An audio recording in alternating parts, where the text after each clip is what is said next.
Bugun yangilangan 2026-yil BYD Atto 3 EVO modeli BYD Auto kompaniyasining eng mashhur elektr krossoverlaridan birini ko'rib chiqamiz. Va bu shunchaki yengil restyling emas, balki haqiqatan ham muhim yangilanish. Dunyoda BYD Atto 3 nomi bilan tanilgan model Xitoy bozori va O'zbekistonda BYD Yuan Plus nomi ostida sotiladi.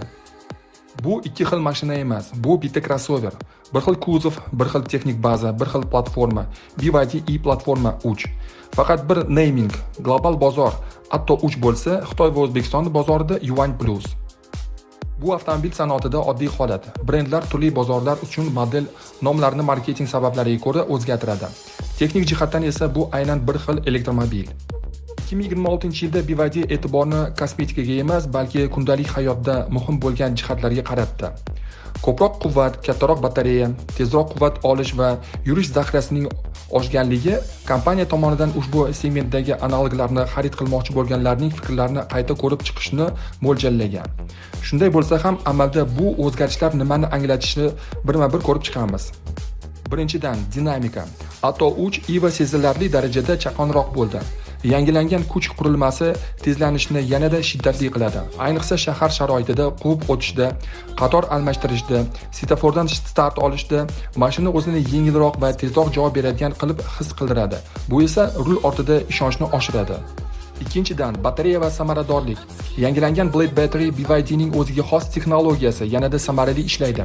Bu shunchaki qog'ozdagi raqamlar emas, balki bir zaryaddan haqiqatan ham ko'proq masofa bosib o'tish degani.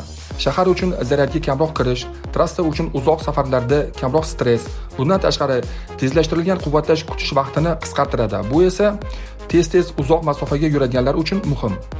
Alohida ta'kidlash joizki, BYD bu safar faqat laboratoriya ko'rsatkichlari ustida emas, balki real ekspluatatsiyaga ham jiddiy e'tibor qaratgan. Mashina aynan kundalik hayotda qulayroq bo'lib qolgan. Energiya sarfi oldindan aniqroq bo'ladi, batareya ishlashi barqarorroq, rekuperatsiya esa yanada silliq. Natijada haydash jarayoni yanada yengil va komfort bo'ladi. Endi haydovchi uchun yordamchi tizimlar haqida. Ular yanada yumshoq va tabiiy ishlaydigan bo'lgan. Xavfsizlik tizimlarining keskin aralashuvlari kamaygan, yo'ldagi chiziqlar orasida ushlab turish yanada ham aniqroq, adaptiv kruiz kontrol ham ancha aniq va ehtiyotkorlik bilan ishlaydi. Bu esa haydovchini har safar elektronika bezovta qilmasdan, aksincha jiddiy vaziyatlarda yordam beradi. Salon va multimedia ham sezilarli yangilangan. Multimedia tizimining boshqaruvi intuitivroq, javob tezligi esa oshgan. Kundalik foydalanishda bu juda seziladi. Haydovchi menyular bilan kamroq ovora bo'ladi, qulaylik esa oshgan. Texnik jihatdan ham Atto 3 EVO eski versiyadan ancha jiddiy oldinga ketgan. Yangi batareya qariyb 75 kWh, tezlashtirilgan DC zaryadlash taxminan 220 kW gacha. Yurish zaxirasi oshgan. Orqa g'ildiraklar boshqaradigan versiyada velosiped siklida 510 km, barcha g'ildiraklar boshqaradigan versiyada 470 km bosib o'tadi.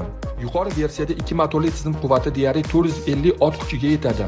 0 dan 100 km/soat tezlanish 3.9 soniyani tashkil etadi. Bu esa sportkarlar ko'rsatkichlaridir. Qisqasi, BYD Atto 3 EVO endi shunchaki qulay elektr crossover emas. U tezkor, uzoq yuradigan va texnologik jihatdan ancha yetuk mashinaga aylangan. Va eng muhimi, bu yangilanish nega muhim? Elektr SUV bozorida hozir juda katta raqobatni kuzatishimiz mumkin. BYD esa shunchaki o'yinda qolmasdan, balki pozitsiyasini kuchaytirmoqda. Atto 3 EVOni yanada universal qilmoqda. Shahar uchun ham, oila uchun ham, uzoq safarlar uchun ham mos. Natijada 2026-yilgi BYD Atto 3 EVO endi shunchaki yaxshi Xitoy elektr krossoveri emas.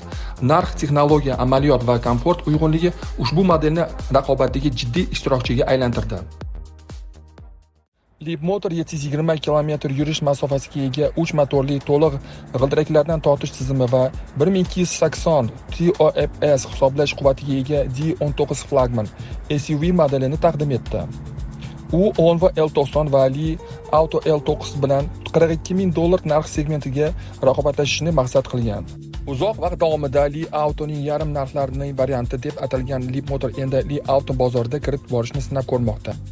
Leapmotorning yuqori segmentga chiqish ambitsiyasini ifodalovchi D19 global debyuti bo'lib o'tdi va kompaniya bu flagman modelda katta e'tibor qaratganini ko'rsatdi. Leapmotorning Leap 3.5D Lingyun flagman platformasidagi ilk model sifatida D19 quyidagi texnik ko'rsatkichlarni taklif etadi. Gibrid versiya 83 kWh batareya 500 km dan ortiq masofaga, to'liq elektr versiya 115 kWh batareya bilan 720 km masofa bosib o'tish imkoniyatiga ega. Leapmotor D19 ning mahsulot strategiyasiga eng muhim omil narx bo'lib qolmoqda. D19 2026-yilning birinchi choragida sotuvga chiqishi kutilmoqda. Narx hali e'lon qilinmagan bo'lsa-da, hamyonbop premium model sifatida asosiy muhokama mavzusi bo'lib qolmoqda. Narx e'lon qilinmagan bo'lsa ham, taqdimot D19 bozorda katta ta'sir o'tkazishni maqsad qilganini ko'rsatadi. D19 ning o'z segmentidan yuqori darajadagi imkoniyatlar taklif qilish strategiyasini davom ettiradi. Leapmotor kompaniyasining ta'kidlashicha, D19 ning ko'plab ko'rsatkichlari nomiga 9 raqami bor avtomobillardan ham ustun. To'liq ichki ishlab chiqarish xarajatlarini kamaytiradi va kompaniyaga raqobatchilarini ortda qoldirishga ishonch beradi. Bu ambitsiya dizaynda ham aks etadi. Uzunligi 5,2 metrdan ortiq to'liq o'lchamli SUV, 3,1 metrdan ortiq g'ildiraklar bazasi, 10 va L90 dan biroz katta, Lynk & Co 900, Aito M9 va Li Auto L9 bilan bir segmentda. D19 elektr avtomobillar davrida katta hajm yuqori narx qoidasi doimo amal qilmasligini ko'rsatishga urinmoqda. Premium dizayn xususiyatlari: Silver Crown deb nomlangan ikki rangli tom, Michelin shinalari va 21 dyum disk uslubidagi g'ildiraklar, yassi yon oynalar, million piksel proyektor faralari, 11025 LEDli 1958 mm kenglikdagi yorug'lik paneli shular jumlasidan. Salonda e'tiborni tortadigan quyidagi opsiyalarga ega: Nappa charm o'rindiqlari Maestro S800 bilan bir xil. 120 gradusli sozlanadigan 0 gravitatsiya o'rindiqlari, 60 dyum Air HUD displeyi. Leapmotor ichki salon haqida to'liq ma'lumotlarni ochiqlamagan bo'lsa ham, ammo ushbu yuqori darajadagi qulayliklarga urg'u berdi. D19 ning asosiy ustunligi dizayn emas, balki Leap 3.5D Lingyun platformasi hisoblanadi. Elektr tizimi 1000 volt yuqori kuchlanishli arxitektura. 720 km masofa bosib o'tish uchun 115 kWh batareya. 15 daqiqada 350 km dan ortiq zaryadlanish imkoniyati. Katalning ilg'or gibrid batareya elementlari. Energiya zichligi 18,5% dan yuqori. Batareyaning 100 000 km dan keyin degradatsiya 50% dan ham sekinroq amalga oshadi. Elektr versiya top model. 3 motorli AVD, 540 kW quvvat, 8770 Nm moment, 3 soniyada 0 dan 100 km/soatga chiqishi ushbu avtomobilni asfaltda harakatlanadigan laynerga o'xshatish mumkin. Gibrid versiya 80,3 kWh batareya. CLTC siklida 500 km dan ortiq elektr masofa bosib o'tish imkoniyati. 30 dan 80% gacha zaryad 15 daqiqa ichida.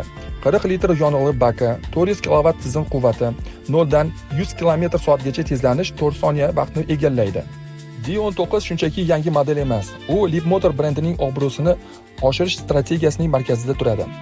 Kompaniya ilgari arzon narx, yaxshi qiymat strategiyasi bilan tanilgan bo'lsa, endi bunga ilg'or texnologiya, premium image qo'shilishi maqsad qilingan.